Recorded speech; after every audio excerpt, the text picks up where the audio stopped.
أعوذ بالله السميع العليم من الشيطان الرجيم. بسم الله الرحمن الرحيم. الحمد لله ثم الصلاة والسلام على رسول الله ثم أما بعد.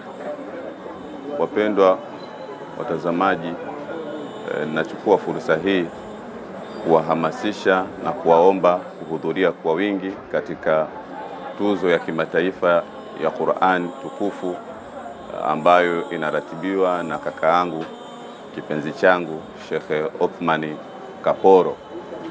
Tuzo hii ya kimataifa itafanyika katika uwanja wa Benjamin William Mkapa mnamo tarehe 5 mwezi wa 4. Hivyo nitumie fursa hii kuwahamasisha na kuwaomba wake kwa waume, vijana kwa wazee, watoto kwa wakubwa, wote kwa pamoja mapema saa 12 kuwahi katika uwanja wa Benjamin William Mkapa almaarufu kwa Mkapa, kwenda kuadhimisha Qur'ani tukufu. Na Qur'ani ni amani.